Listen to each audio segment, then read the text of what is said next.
I'm Ethan S. Parker. And I'm Griffin Sheridan. And we are the co-writers of Godzilla Escape the Deadzone.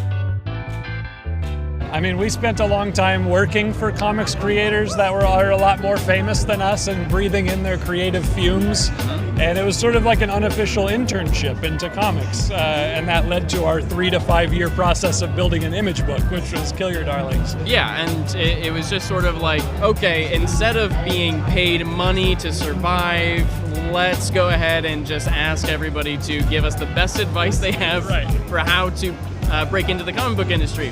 And of course, a lot of great people had a lot of really great advice. And yes, years later, we were able to crack down with Kill Your Darlings, and it was a real thrill. It's a lifelong dream to make comics, and so to be here now and not only making comics, but making comics about a character in a universe that we really love in Godzilla is extremely surreal. Yeah, Godzilla is our first pre-established IP to be working on, and it's crazy to have your fingerprints on something so iconic. So it's a really wild next step for us. Yeah.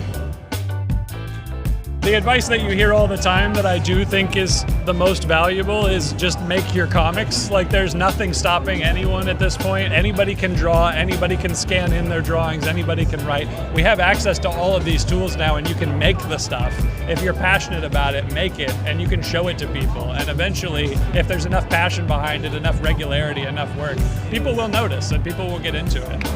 Absolutely. There's I think always that feeling of waiting for the perfect idea to come, or waiting for the perfect final draft before you send it to an artist, or if you are the artist, you start drawing it. Don't wait for that moment. I would say make the thing and then go back and look at it and say, well, how can I improve? But that first step is so important, and that step is what propels you to the next one and the next one and the next one. So quit your job, chase your dreams, and make your comic books. Don't wait for it to be right, just do it. It's fine. It's good enough for the first one, then do another one. Yeah. Ultimate Spider-Man, Double Trouble, Brian Michael Bendis, Mark Bagley. My friend let me borrow that on the playground in kindergarten. I never gave it back. That was the start of the addiction and my whole life path. I remember simultaneously being handed both Spider-Man #8 by Todd McFarlane, which had, of course, Spidey and Wolverine on the cover, so I was completely captivated by those characters. And then also it's a reprint of Marvel fantasy works or fantasy masterpieces with Silver Surfer and Spider-Man.